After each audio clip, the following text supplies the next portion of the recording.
କାନ୍ଦୁଛୁ କଣ? କାନ୍ଦୁଛୁ କଣ? ଓହୋ ବୁଝିଗଲି, ମଜା ଭାଇ ତୋ ପାଇଁ କିଛି ଆଣିନି କି?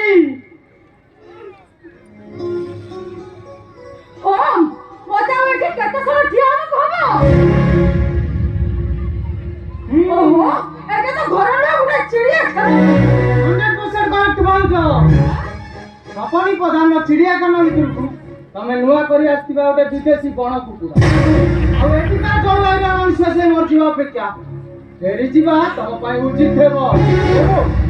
ଏ ତ ଭାଉଜ ତମେ ତାଙ୍କୁ ଶଙ୍ଖା ସିନ୍ଦୁର ପିନ୍ଧେଇ ଜାଣିଛ ଯେତେବେଳେ ଏ ତମ ସ୍ତ୍ରୀ କରନ୍ତି ହେଲେ ଆମ ଭାଉଜ ନୁହେଁ। ଜବ୍ ଡାଉନ୍ ଅନ୍ ସୋସିଆଲ ଲେଡି। আর করতে পারে আপনারা শুনে তো মনে তো বহুত লাগে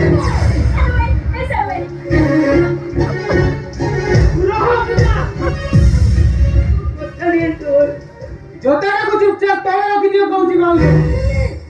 ଆମେ ଏଥର ଜାଣିଗଲୁ ଯେ ତମ ଜୋତା ପିନ୍ଧିବାର ଅଭ୍ୟାସଟା କେତେ ଦିନର।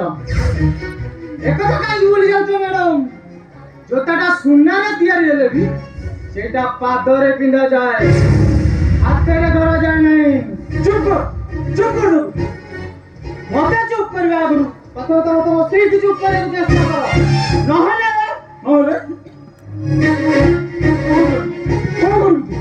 ଯୋଉ ହାତରେ ସେ ଆମ ଜୋତା ଉଠେଇଛନ୍ତି ସେଇ ହାତଟାକୁ ମୋଡ଼ି ଭାଙ୍ଗି ଦେବି।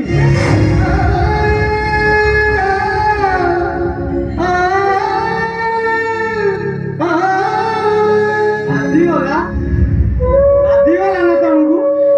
ଆଉ ତମ ସ୍ତ୍ରୀ ଆସୁ ଆସୁ ଯୋଉ ଆମ ସହିତ କଦର୍ଯ୍ୟ ବ୍ୟବହାର କରୁଛି ସେଇଟା ତମକୁ ବାଧେନି?